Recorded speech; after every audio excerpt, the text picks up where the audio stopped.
Друзья, вы смотрите и слушаете Рашкин Репорт, у микрофона Дмитрий Абрамсон, и я снова с вами с пятым выпуском информационной гигиены. После разоблачения шарлатана первого ранга Юрия Табаха ко мне поступило множество вопросов по поводу его друга и соратника Андрея Николаевича Илларионова. Илларионова постоянно приглашают на украинские каналы, и в каждом выступлении он говорит приблизительно одно и то же. Например, 13 декабря он дал интервью на телеканале «Прямые» с Аленой Курбановой. Украине не дают победить. Байден саботирует ленд-лиз. США тянут время. Я долгое время не мог понять, с какой целью в украинское медийное пространство все время вбрасывается антиамериканская пропаганда. Ведь именно при поддержке США и других демократических стран Украина успешно противостоит российской агрессии. Путин может надеяться только на то, что Украина потеряет своих союзников. Андрей Николаевич, расскажите нам, как Украина может потерять своих союзников? Вы называете их союзниками, они ни разу себя союзником не назвали.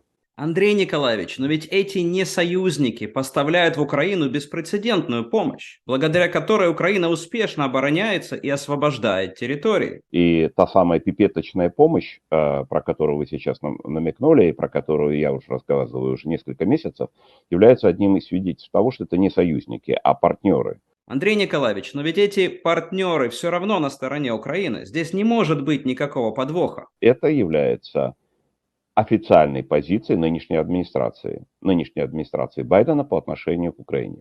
Их позиция, неоднократно сформулированная во всех внутренних переговорах, обсуждениях, мозговых штурмах, заключается в том, чтобы не дать Украине победить. Андрей Николаевич, а можно поинтересоваться, откуда вы знаете, что обсуждается во внутренних мозговых штурмах? Вы в них как-то участвуете или у вас есть какие-то доказательства? Но то, что сегодня опубликовано, обнародовано в публичном пространстве, является секретом Полишинеля в Вашингтоне в последние несколько месяцев. Выражение «секрет Полишинеля» обозначает секрет, который всем и так известен, мнимую тайну, секрет на весь свет.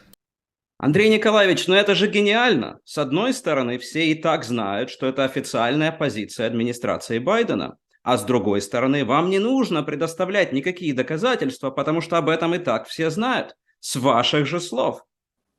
Господин Илларионов, а что страшного в том, чтобы Украина победила, а Путин проиграл? Для тех, кто называет себя партнером, но придерживается другой точки зрения и преследует другие цели, для них это действительно страшно. Почему страшно? Да, кстати, многие интересуются. Потому что сегодняшняя Украина по своим действиям серьезно отличается от той Украины, какую они хотели бы видеть для себя. Они хотели бы видеть Украину управляемой. Они хотели бы, чтобы Украина действовала по тем лекалам, по тем требованиям, которые раздаются из Белого дома. Никак не могу вспомнить, где я это уже слышал. Вы, наверное, не забыли, что говорил президент Соединенных Штатов Америки президенту Украины за 2 дня до начала этого широкомасштабного наступления, и сразу же, как только эта широкомасштабная агрессия была начата: уезжайте из Киева. И это я тоже уже где-то слышал. Предложил Зеленскому покинуть Украину, эмигрировать, получить статус в Соединенных Штатах Америки, эмигрировать в Америку. То есть бросить Украину на произвол судьбы. Сразу он предложил не один раз, 2 раза. Сразу перед войной и сразу после войны. 25 февраля Associated Press опубликовала короткую заметку о том, что американское правительство предложило Владимиру Зеленскому покинуть Киев, не Украину. По словам неназванного представителя американской разведки, Зеленский ответил, что ему нужно оружие, а не такси. Газета Washington Post провела расследование этой истории и пришла к выводу, что это в большей степени выдумка. На сегодняшний день ни американские официальные лица, ни официальные представители Зеленского, ни сам Зеленский не подтвердили, что этот разговор состоялся. Сам журналист Associated Press подтвердил, что Байден не участвовал в этом разговоре. В других средствах массовой информации сообщили, что, возможно, Зеленскому предложили переехать во Львов. Однако официальный представитель Зеленского сообщил, что Байден не участвовал даже в этом разговоре. А 18 февраля, за несколько дней до вторжения, администрация Байдена просила Зеленского не покидать Украину и не посещать конференцию в Мюнхене. Что говорили коллеги в Белом доме, когда туда приехал господин Кулеба. Он говорит, тот же самый президент Байден говорит, вы должны позаботиться о своем сыне, о своих детях. Вы не должны заботиться об Украине. Что же на самом деле сказал Кулеба? В конце это уже был разговор двух людей, один из которых пережил какие-то страшные утраты в своей жизни, а второй, то есть я в этом разговоре, понимал, что мы стоим на пороге момента, когда мы будем вынуждены, скорее всего, тоже пережить страшные утраты в своей жизни. Байден прошел через два ужасных несчастья. В 1972 году в автокатастрофе погибли его жена и дочь. А в 2015 году, в возрасте 46 лет, умер его старший сын Бо. Байден чисто по-человечески делился с Кулебой. Он сочувствовал и сострадал тому, что ждет Украину. Но эмпатия Байдена в извращенном сознании бывшего советника Путина означала дословно: вы должны позаботиться о своем сыне, о своих детях. Вы не должны заботиться об Украине. Но давайте подведем предварительный итог того, что говорит Илларионов. У Украины нет союзников, партнеры помогают через пипетку, чтобы не дать Украине победить и чтобы контролировать Украину. И во всем этом виноват, конечно, Байден. Андрей Николаевич, я вас правильно понял? У нас наша позиция и ваша позиция, она непростая позиция, и поэтому здесь нужно четко расставлять акценты. Да, сегодня партнеры дают помощь. Она важная, это важная помощь. Эта помощь помогает Украине противостоять прямой агрессии. И мы ценим эту помощь, и мы благодарны за эту помощь, которая предоставлена американским народом, который в своем подавляющем большинстве поддерживает Украину, который голосует за поддержку Украины. Свыше 70% американских граждан выступает за всю возможную поддержку Украины, а от 30 до 40% американцев выступает даже за оказание прямой военной помощи участием непосредственно вооруженных сил Соединенных Штатов Америки на стороне Украины. Это мнение американского народа. Один из недавних опросов общественного мнения был проведен в ноябре. Республиканцы обозначены красным цветом, демократы синим, а беспартийные желтым. Действительно, 65% поддерживают поставки дополнительной военной помощи, а 32% даже поддерживают прямое военное вмешательство. Но обратите внимание, что поддержка среди демократов заметно выше, чем среди республиканцев. При этом дополнительная военная помощь буквально означает продолжать поставлять оружие, не указывая, что именно поставлять и в каких количествах. Однако, когда в этом же опроснике спросили, хотите ли вы оставить существующий уровень поддержки Украины, картина прояснилась. 27% снова выступили за военное вмешательство, 40% сказали, что нужно продолжать в том же духе, а 29% выбрали постепенное уменьшение американской помощи. И снова поддержка среди демократов оказалась значительно выше. Наконец, участников опроса спросили, готовы ли вы долгосрочно поддерживать Украину, даже если американцам придется платить больше за бензин и продукты питания. Только 48% ответили утвердительно. Зато 47% сказали, что США должны призвать Украину к перемирию как можно быстрее, даже если Украина потеряет какие-то территории. И снова демократы оказались в большей степени на стороне Украины. Большинство американцев, и особенно демократы, действительно поддерживают Украину. Но для среднего американца это в лучшем случае вопрос номер 8. И мало кого интересует, какое именно оружие и в каких количествах поставляется в Украину. Типичный избиратель, особенно демократ, доверяет эти решения президенту, демократам в Конгрессе и военным в Пентагоне. А президент Байден уже больше года принципиально и непоколебимо поддерживает Украину, невзирая на опросы общественного мнения или изменения в политической обстановке. Илларионов ловко выворачивает эту ситуацию наизнанку. В его версии американцы агрессивно требуют увеличения военной помощи, а злобный дядя Джо специально этого не делает. И если верить Илларионову, не только Байден идет против воли американского народа, но и против воли Конгресса. Вот много раз в последние 8-7 месяцев говорилось о так называемой программе Ленд-Лиза для Украины. Закон, который 9 мая был вынужденно подписан президентом Байденом, потому что Конгресс и Палата представителей, и Сенат поголовно проголосовали за этот закон. Я заметил, что в том месте, где пропагандисты начинают врать самым наглым образом, они повторяют одну и ту же ложь по кругу, чтобы было более убедительно. Например, в видео Табаха про факты, в котором факты практически отсутствовали, слово «факты» прозвучало 25 раз. В одном этом интервью Илларионов говорил про ленд-лиз половину времени и произнес это слово 24 раза. Ленд-лиз, ленд-лиз, ленд-лиз, ленд-лиз, ленд-лизе, о ленд-лизе. Андрей Николаевич, вы хотите об этом поговорить? Сравним с тем ленд-лизом, который в 1941 году был подписан президентом Рузвельтом.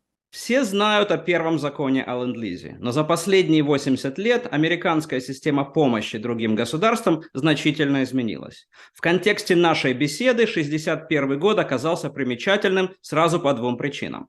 Во-первых, в этом году на свет появился Андрей Николаевич Илларионов, великий американский эксперт на украинском телевидении. А во-вторых, в 1961 году Конгресс США принял новый закон об иностранной помощи. В одном из пунктов этого закона была программа Presidential Drawdown Authority, сокращенно PDA, право президента в случае чрезвычайного положения бесплатно передать американское оружие из существующих запасов. Иными словами, абсолютно бесплатный ленд-лиз, без бюрократии, платежей и возврата поставленного оружия. Программа PDA работает в два шага. Первое. Президент разрешает передать Украине оружие со складов Пентагона абсолютно бесплатно. Второе. Конгресс выделяет деньги на закупку оружия для пополнения запасов Пентагона и параллельно увеличивает размеры самой программы PDA. Возникает вопрос, а сколько поставлено по закону о ленд-лизе оружия, военной техники, боеприпасов с 9 мая по вот сегодняшний день, по середину декабря? Ответ простой. Ничего. Ноль. К концу ноября Байден воспользовался программой PDA 26 раз на сумму почти в 12 миллиардов долларов. Закон о ленд-лизе был внесен в Конгресс Соединенных Штатов Америки сенатором-республиканцем Джоном Корнином из Техаса в январе этого года. Законопроект действительно был вынесен на рассмотрение 19 января. Но если это был такой важный механизм поставки оружия, то почему Конгресс никуда не спешил? По 6 апреля он рассматривался в комиссии по международным отношениям в Сенате. Палата представителей проголосовала за него только 28 апреля. А президент Байден подписал его еще через 11 дней, 9 мая. Что это значит? В январе 22 года Путин угрожал новой агрессией против Украины. Байден предупреждал Путина о катастрофических последствиях для России. Но Путин не верил. Конгресс спешил продемонстрировать и Путину, и всему миру, что не только президент Байден, но и вся Америка стоит на стороне Украины. Как это сделать? Никто не знает, что у нас есть программа PDA и еще 3 другие. Но весь мир знает, какую роль сыграл ленд-лиз в победе над немецко-фашистскими захватчиками. В это время в Конгрессе появляется законопроект о ленд-лизе. Причем это даже не новый законопроект, а дополнение к старому закону 1941 года, который отменяет некоторые ограничения и упрощает бюрократию поставок оружия. Но символизм просто зашкаливает. 77 лет назад Америка помогла победить немецкий фашизм, а сегодня Америка поможет победить фашизм российский. И Байден подписывает этот законопроект 9 мая, в день, когда путинские фашисты празднуют победу над Германией. Но предположим, что вместо программы PDA Байден воспользовался бы ленд-лизом. С точки зрения поставок оружия ничего бы не поменялось. Обе программы позволяют отдать оружие со складов Пентагона. В обоих случаях Конгресс выделил бы деньги на пополнение складов Пентагона. Все факторы и все проблемы, влияющие на поставки оружия, оставались бы те же самые. Даже если предположить, что злобный дядя Джо специально зажал оружие, он зажал бы ровно то же оружие по программе ленд-лиз. Единственная разница – Украина платила бы за то, что сегодня поставляется бесплатно. Комментарий о том, что за этот ленд-лиз Украина должна платить какие-либо деньги, является несоответствующим действительности. В законе о ленд-лизе есть четкое положение о том, что отменяются два положения законов о иностранной военной помощи и законе об экспорте вооружения. Согласно отмене тех пунктов, которые там указаны, 5-летний срок который действовал для Ленд-Лиза, для Украины, отменяется, это первый пункт, и второе, отменяются платежи за предоставленные в долг, в Ленд-Лиз, в аренду оружие, боевая техника и другие оборонные материалы, которые предоставляются по этому закону. Соответственно, сегодня никаких требований для того, чтобы Украина оплачивала бы Ленд-Лиз, не существует в соответствии с действующим американским законодательством. И, соответственно, предоставление этой помощи по каналу Ленд-Лизу ничем не отличается от гранта. Андрей Николаевич, извините за нескромный вопрос, но вы по-английски понимаете? Потому что в 3-м пункте закона о ленд-лизе для Украины написано: любая ссуда или аренда предметов обороны правительства Украины в соответствии с пунктом 1 регулируется всеми соответствующими законами, касающимися возврата, возмещения и погашения долга за одолженные или арендованные предметы обороны иностранным правительством. Конгресс США выделяет десятки миллиардов долларов для финансирования украинского правительства и украинской экономики. Какой смысл отдавать Украине эти деньги, чтобы потом Украина часть из них возвращала назад по ленд-лизу? Конечно, Конгресс мог бы сделать ленд-лиз абсолютно бесплатным, но такая программа уже есть, и она называется PDA. Между прочим, пресс-релиз Министерства обороны Пентагона 9 мая говорит, теперь Соединенные Штаты будут поставлять наступательное оружие, тяжелое оружие Украине. Это не кто-нибудь сказал.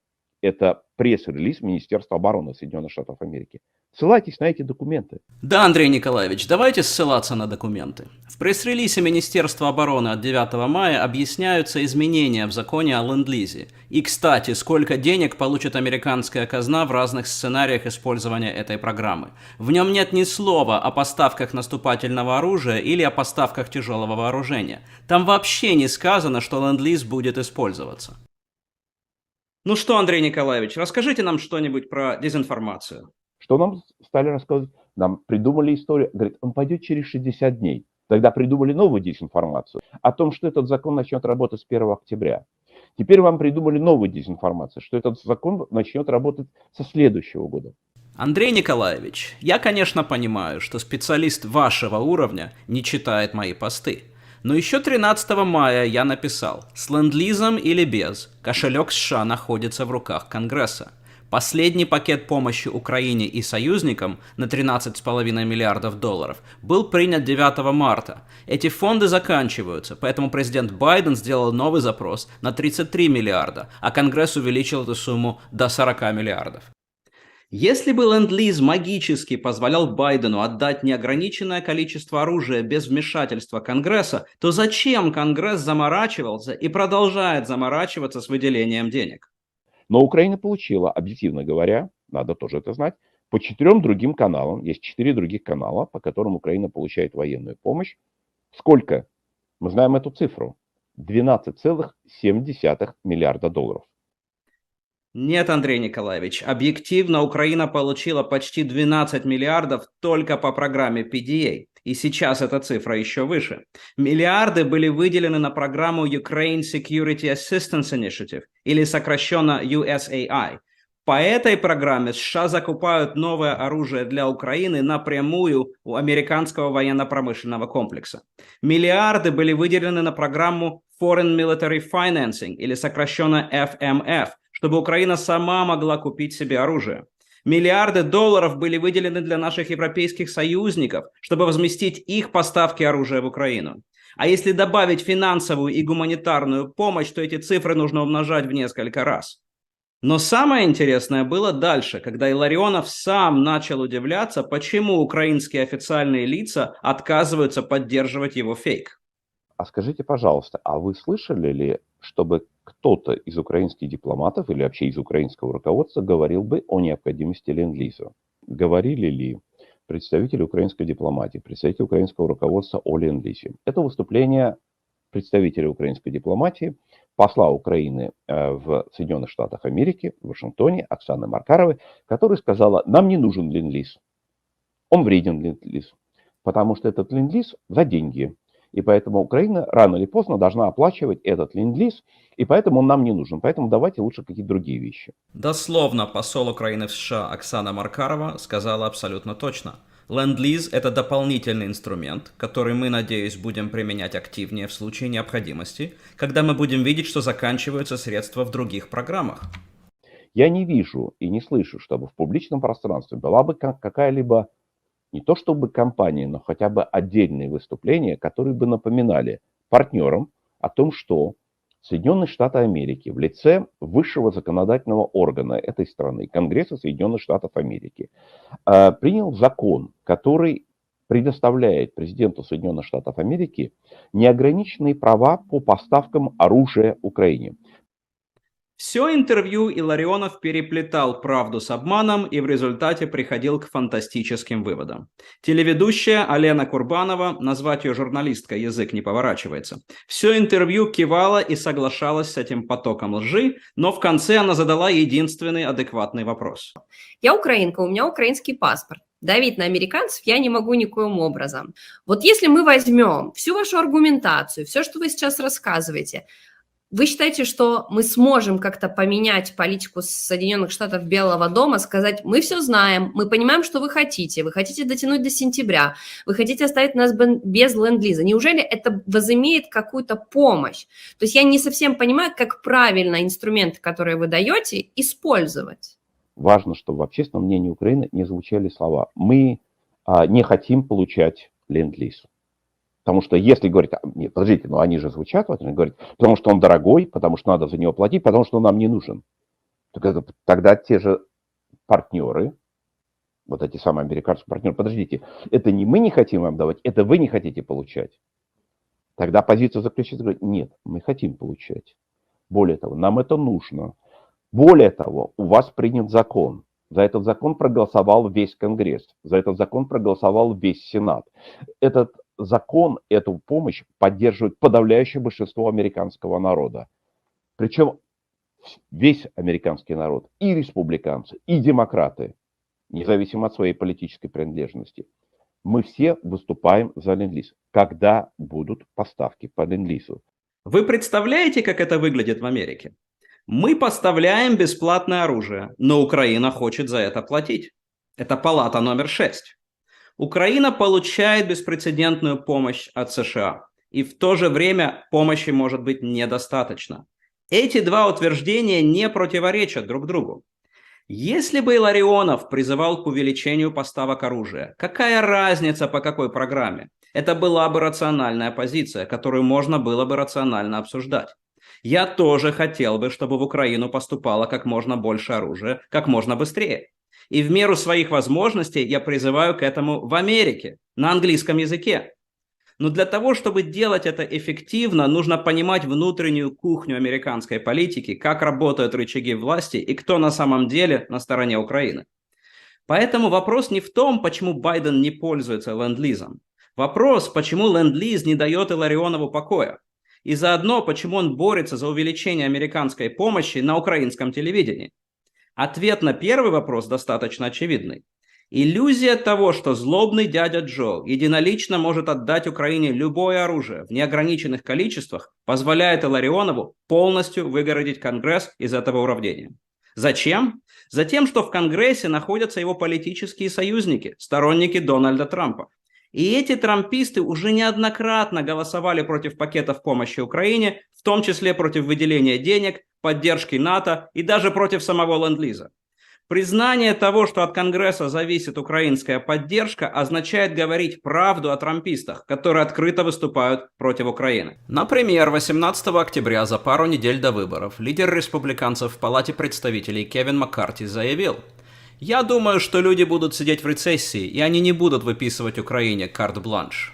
После победы республиканцев на выборах в Палату представителей Байден срочно запросил у Конгресса выделить $37 миллиардов для Украины до конца года, пока республиканцы не получили власть. Но Конгресс, который все еще контролировали демократы, увеличил эту сумму до рекордных $45 миллиардов. Однако никаких гарантий не было, поскольку ультраправые законодатели из республиканской партии стремились сорвать любую дополнительную помощь для Украины. А лидер республиканцев Маккарти, который не участвовал в переговорах, настаивал на том, чтобы его однопартийцы отложили еще один раунд финансирования для Украины. Теперь давайте послушаем описание тех же самых событий в исполнении Ларионова. Следите внимательно за руками. Когда руководитель республиканского меньшинства, лидер республиканского меньшинства в Палате представителей Маккарти в сентябре этого года совершил свой демарш, в результате которого, благодаря которому, он вырвал у администрации обещание на предоставление военной помощи Украине в следующем финансовом году, в 2023 финансовом году, в размере 50 миллиардов долларов. Однако, как вы знаете, на выборах, промежуточных выборах в ноябре не получилось той самой красной волны, когда республиканцы бы получили бы обе палаты. Они получили только одну палату, нижнюю палату, но не получили Сената. Какие последствия это имело для Украины? Очень простые. Администрация Байдена тут же сократила этот пакет, который был согласован республиканцами, с 50 миллиардов долларов до 37 миллиардов долларов. Да, эти 37 миллиардов долларов были внесены в проект бюджета, который обсуждался, и он сейчас там обсуждается. Но вот сейчас, тем не менее, все равно Палата представителей контролируется республиканцами. Что они сделали при обсуждении проекта бюджета Министерства обороны Соединенных Штатов Америки на 2023 год?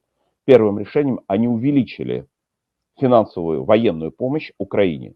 Кто это сделал? Палата представителей, в которой большинство сейчас представляют республиканцы. Это интервью Илларионов дал 13 декабря. Как можно не знать, что новый Конгресс начинает свою работу не сразу после выборов, а только 3 января? Андрей Николаевич, это же даже не секрет Полишинеля, это просто общеизвестный факт. В итоге пакет помощи на 45 миллиардов был включен в американский бюджет на 2023 год на общую сумму 1,7 триллиона долларов. То есть то, что Илларионов называет пипеточной помощью, составило в этот раз около 2,6% от американского годового бюджета.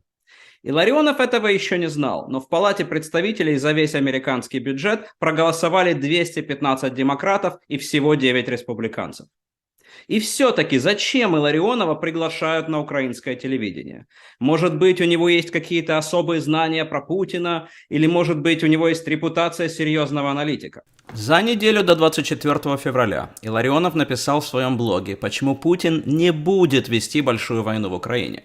Это был лонгрид с длинным списком псевдоаргументов, предсказуемой антизападной пропагандой и громкими предсказаниями, что в обозримом будущем масштабной войны России против Украины не будет. Ну, может быть, в Америке Илларионов – это известная и уважаемая личность. С 2006 года Илларионов работал на Американский институт Каттона.